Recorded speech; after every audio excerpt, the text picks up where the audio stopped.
এই পশ্চিমবঙ্গে আনার কথা পর্যালোচনা করা হচ্ছে এবং খসড়া কমিটি তৈরি হয়েছে, তারা 4 সপ্তাহের মধ্যে রিপোর্ট দেবেন, তারপর সেই বিল হয়তো বা বিধানসভায় পেশ করা হবে।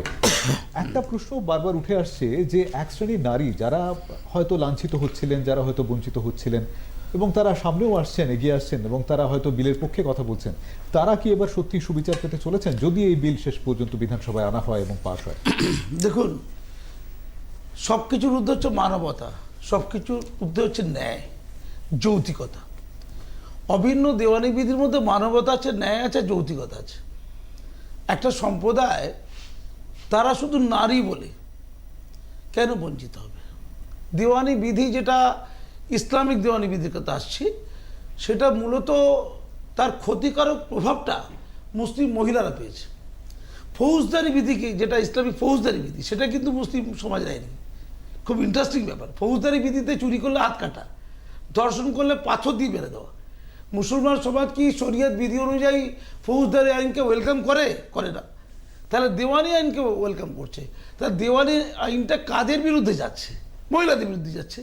সম্পত্তিতে তারা সমান অধিকার পাবে না, এটা কি ঠিক? তাদের বহু বিবাহ হবে, পুরুষরা একাধিক বিয়ে করবে, নারীদের সমৃদ্ধির কোনো প্রয়োজন নেই, ঠিক? তারা খোরপোশ পাবে না, ডিভোর্স হয়ে যাবে যখন, তখন খোরপোশ পাবে না, ঠিক? তাদের ওই বহু বিবাহ, এছাড়া ওই বাল্য বিবাহ হবে, অল্প বয়সে বিবাহ, ঠিক? নিকাহ হালালা, অর্থাৎ একজন ডিভোর্স দেওয়ার পর অন্য কাউকে বিয়ে করে সে ডিভোর্স দিলে তো প্রথম স্বামীর কাছে আসতে পারবে, নিকাহ হালালা। এই যে অন্যায় কুপ্রথা, মধ্যযুগীয় 1400 বছর আগেকার যে নিয়মকানুন, সেটা লাগু হচ্ছে কাদের বিরুদ্ধে? মহিলাদের বিরুদ্ধে। তো দেওয়ানি বিধিতে যদি এই অন্যায় থাকে, আমাদের দেশের সাম্যতার অধিকার আছে। অনেকে বলছে 25 ধারা থেকে 28 ধারা, এখানে তো ধর্মীয় মৌলিক অধিকার রয়েছে, ধর্মীয় স্বাধীনতার অধিকার রয়েছে, ঠিক কথা। ধর্মীয় স্বাধীনতার অধিকার যদি মৌলিক অধিকার হয়ে থাকে, সাম্যের অধিকার মৌলিক অধিকার। তা এক দেশে হিন্দু রমণীরা তারা যে ন্যায় পাবে, সম্পত্তিতে অর্ধেক ভাগ পাবে, আর মুসলিম রমণীরা পাবে না, খোরপোশ পাবে না মুসলিম রমণীরা, তাহলে তাদের তো সাম্যতার অধিকার লঙ্ঘিত হচ্ছে, ওটাও তো মৌলিক অধিকার। আর সাম্যতার অধিকার সেইটা কোথায় বিলম্বিত হচ্ছে? ন্যায়ের ক্ষেত্রে বিলম্বিত হচ্ছে, অন্যায়ের বলি হচ্ছে তারা। আমাদের এই যৌতিকতার দৃষ্টিকোণ থেকে দেখতে হবে। আমরা যদি ধর্মেরটাই সব মানি, তাহলে ধর্মের পুরোটা মানি। আমরা যারা বলছি যে 25 থেকে 28 ধারা আমাদের ডাইভার্সিটি, আমাদের unity under diversity, freedom of religious, হ্যাঁ বলা হচ্ছে freedom of religious, unity under diversity. আচ্ছা, ডাইভার্সিটি, বৈচিত্র্য ভালো, ঐক্যের মধ্যে বৈচিত্র্য ভালো। আচ্ছা, বৈচিত্র্যের জন্য আমরা কি ন্যায় নীতি ত্যাগ করতে পারি? হিউম্যান রাইটসগুলোকে নষ্ট করতে পারি? একটা মানুষের মাথা উঁচু করে সুস্থভাবে জীবনযাপন করার অধিকারটা হচ্ছে তাদের হিউম্যান রাইটস। তাদের তুমি নিকাহ হালালা করে দেবে, তাদের তুমি মেনটেন্যান্স দেবে না। আমি এই জায়গায় আমাদের আইনজীবী বন্ধু নাসরুলের কাছে একটু আসার চেষ্টা করবো। আইনজীবী হিসেবে আপনার কি মনে হয় যে কথা মাসুম বলছেন? আমি ওনার কথারই উত্তর দিচ্ছি। প্রথমত আমি ইসলাম বা মুসলিমকে জাস্টিফাই বলতে চাইছে যে ওর যেটা এক্সপিডিসিয়াস যেটা হয়, সেটাই কি হিন্দুদের উপরও চাপিয়ে দিয়ে এটাই কি ইউনিভার্সাল সিভিল কোড হবে? আমি ঠিক এই কিন্তু আমার কাজী মাসুদের কাছে একটা প্রশ্ন আছে আমার, শিক্ষাবিদ হিসেবে এবং সমাজের একজন সচেতন মানুষ হিসেবে পদ্মশ্রী, আপনি আপনার কি মনে হয় এই বিষয়টা?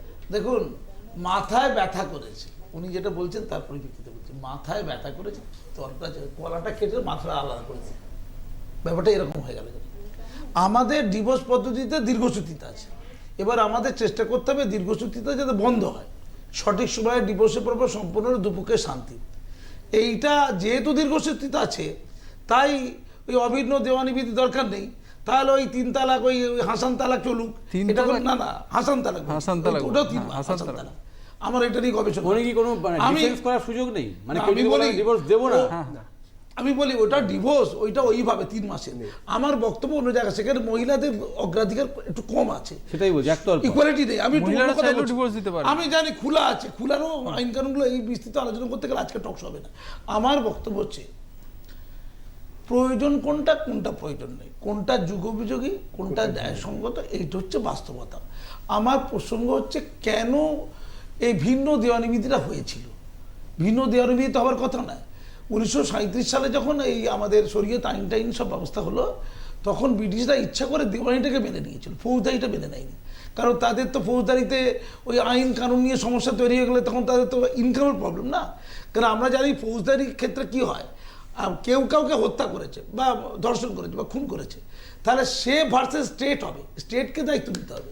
আর দেওয়ানির ক্ষেত্রে ব্যক্তি ভার্সেস ব্যক্তি, মানে ওনার প্রপার্টি আমি নিয়ে নিয়েছি, উনি ভার্সেস আমি হবো, আর আমি ওনাকে চড় মেরেছি, উনি ভার্সেস স্টেট হতে পারে তখন, ফলে স্টেট দায়িত্ব নিতে চাইনি। ফলে ফৌজদারি ব্যাপারটা কিন্তু ওই ইসলামিক বিধি অনুযায়ী ব্রিটিশরা মানেনি, মানে পুরুষরা চায়ওনি, তখন দেওয়ানিটা চেয়েছিল। এবার যখন ভারত ভাগ হচ্ছে, যখন নতুন এই স্বাধীন ভারতবর্ষ তৈরি হলো, তখন শিশু রাষ্ট্র জওয়াহরলাল নেহরুদের বক্তব্য ছিল, গোয়াতে যে সিভিল কোড চালু ছিল, গোয়া সিভিল কোড, সেটা কিন্তু আছে সেখানে। আমি একটু বলে নিই, পর্তুগিজরাই ব্যাপারটা অনেকগুলো সিভিল কোড আছে, এরকম 15টা আছে, 15টা আলাদা আলাদা আইন আছে দেশে, 15টা, একটা নয়। আমার প্রশ্ন হচ্ছে অন্য জায়গায়, যে তখন শিশু রাষ্ট্র সেই মাত্র ভারতবর্ষ স্বাধীন হয়েছে। নেহরুর বক্তব্য ছিল যে এখন যদি আমি ওই শরীয়ত আইন, ভিন্ন দেওয়ানি বিধি মুসলমান বা অন্যদের মেনে না আনি, বিশেষ করে মুসলমানদের, তাহলে আবার ভাতিঘাতি দাঙ্গা টাঙ্গা হবে, ঝামেলা হবে, ঝক্কি হবে, দরকার নেই বাবা। ওরা যখন কেউ কেউ চাইছে, যদিও এম এ মুন্সি চাইনি, এই কনস্টিটিউয়েন্ট অ্যাসেম্বলিতে তিনি বলেছিলেন যে এই ধর্মের নামে ভিন্ন আইন, দেওয়ানি আইন, এটা হচ্ছে, এটাকে ডিভোর্স দেওয়া উচিত, মানে এটাকে আগে তালাক দেওয়া উচিত। পরিপ্রেক্ষিতে নাসরুল্লাহ আমি একটু বলিনি, এই জায়গায় বলিনি। ফলে তখন এটা বলাতে কিন্তু লজ্জার কথা, তখন মাত্র 12-13% মুসলিম, মানে তখন এই যে ভাগটা হয়ে যাওয়ার পর বলছি, তো 88% বা 85% হিন্দু, তাদের ম্যারেজ একটা সংশোধন করা গেল, রিফর্ম করা গেল, কিন্তু মুসলমানদের ক্ষেত্রে তো ভয় পেয়ে গেল, করলো না। তো আলটিমেটলি এতে লাভ হয়েছে কার, ক্ষতি হয়েছে কার? সেজন্য 44 নম্বর এই নির্দেশমূলক নীতিতে বলে দেওয়া হলো যে অপশন দেওয়া হলো, রাজ্য ইচ্ছা করলে, রাজ্য অভিন্ন দেওয়ানি করতে পারে, যে পশ্চিমবঙ্গ তাই করছে। তাই তো একটা কথা বললেন, 15টার মতো সিভিল কোড আছে, এবার সেখানে ইউনিফর্ম সিভিল কোড বলা হচ্ছে, কিন্তু 15টার মধ্যে কথা যেটা বলছি, কোনো কারো মতামত নেওয়ার দরকার নেই। কারণটা হচ্ছে, রামমোহন রায় যখন ওই সতীদাহ প্রথা বন্ধ করেছিল, তখন ম্যাক্সিমাম লোক ওই রামমোহন বিরুদ্ধে ছিল, জনগণ ছিল না, ছিল বিরুদ্ধে ছিল ম্যাক্সিমাম। ব্রিটিশরা না থাকলে রামমোহন রায় এই প্রথাটাকে মানে তুলতে পারতো না, অন্যায় প্রথাটাকে। যখন ঈশ্বরচন্দ্র বিদ্যাসাগর বিধবা বিবাহ প্রথা চালু করেছিল, আমরা জানি 33,000 না কত সামথিং বিপক্ষে মত দিয়েছিল, আর 900 পক্ষে মত দিয়েছিল। ফলে জনগণ কি বললো, মেজরিটি কি বললো, এটা নিয়ে হয় না, যুক্তিবুদ্ধি কি বললো, বড় কথা। আমি পরিষ্কার করে বলছি, দেখুন, আমি মুসলিম সমাজেরই একজন, আমি জানি যে অর্ধেক মহিলাদের অধিকার সম্পত্তিতে, ভাইদের যা, বোনদের তার হাফ। বাস্তব ক্ষেত্রে কি জানেন, হাফও পায় না, পুরো ভিক্টিমাইজ হয়। যদি বলেন বঙ্গের মুসলমানদের কথা, বেশি করে বলছি বঙ্গের মুসলমানদের কথা, বঙ্গের মুসলিম নারীরা, একবার সাচার কমিটি রিপোর্ট, ভারতের সবচেয়ে পিছিয়ে পড়া অনগ্রসর জনগোষ্ঠী, পুরুষরা তো পিছিয়ে পড়া আছেই, তাদের চেয়ে অনেক পিছিয়ে পড়া মুসলিম নারীরা, এটা সাচার কমিটি রিপোর্টে পরিষ্কার করে লেখা আছে। তারা তফসিলি জাতি, উপজাতি মহিলাদের চেয়ে পিছিয়ে। যে জাতির মানুষরা এত পিছিয়ে, সেই জাতির মহিলাদেরকে এগিয়ে নিয়ে যাওয়ার দায় কি সরকারের নেই? তাহলে তাদের যদি অভিন্ন দেওয়ানি বিধি করে, তাদের একটু এগিয়ে দেওয়া যায়, তাদের যদি একটু আলোকের দিকে আনা যায়, একটু স্বচ্ছন্দের দিকে আনা যায়, তাহলে সমস্যাটা কোথায়? আর এই যে দেবজিৎ বাবুরা, এরা হচ্ছে দুষ্টু, তাদের আরো বেশি এগিয়ে নিয়ে যায়। দেবজিৎ বাবুরা হচ্ছে দুষ্টু। দেবজিৎ বাবুরা বললো ইস্টার্ন ট্রিপল তালাকটা খারাপ, তখন ওনারা বলেনি, দেবজিৎ বাবু বলেছিলেন। এখন বলছে ওটা তো ইসলাম নয়। তাহলে অত চলছিল 14 বছর ধরে, 1400 বছর ধরে ভারতে চলছিল কেন এটা? এত বড় অন্যায়, 1400 বছরের তালাক তালাক তালাক মানে তালাক, এটা চলতে দেওয়া হলো কেন? মৌলভী মোল্লাদের দল চলতে দিল কেন? নরেন্দ্র মোদীদের সরকার সুপ্রিম কোর্টকে রিকোয়েস্ট করে আজকে এটা বন্ধ করেছে। এটা মুসলমান মহিলাদের জন্য আশীর্বাদ। কিন্তু বিজেপি যা বলবো তা খারাপ, নিশ্চয়ই তাদের কোনো ভেস্টেড ইন্টারেস্ট আছে, যতই তারা সংস্কার করুক, খারাপ। বিজেপি বলেছে ইউনিফর্ম সিভিল কোড চলবে না, বিজেপি বলেছে, তাহলে নিশ্চয়ই খারাপ। বিজেপি যদি বলে আমার ওই অ্যাডভোকেটের মাথার চুলটা কালো, তখন সঙ্গে সঙ্গে বলে না, বিজেপি বলেছে কালো,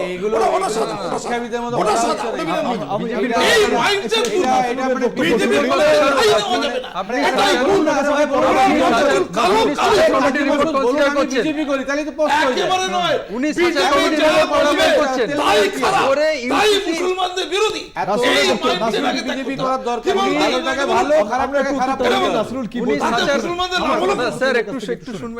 সাচার কমিটি রিপোর্ট কনসিডার করছেন করে কি শুধুই মানুষ, মুসলিম মহিলারা মানুষ, তাদের মানুষের মর্যাদা দিতে হবে, তাদের সমান অধিকার দিতে হবে, তাদের সুরক্ষিত করতে হবে।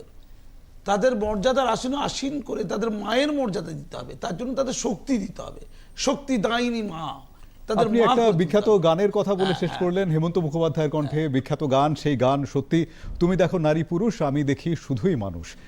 সবার উপরে মানুষত্ব, তাহার উপরে নাই, সেই বিখ্যাত কথাও মনে পড়ে যাচ্ছে।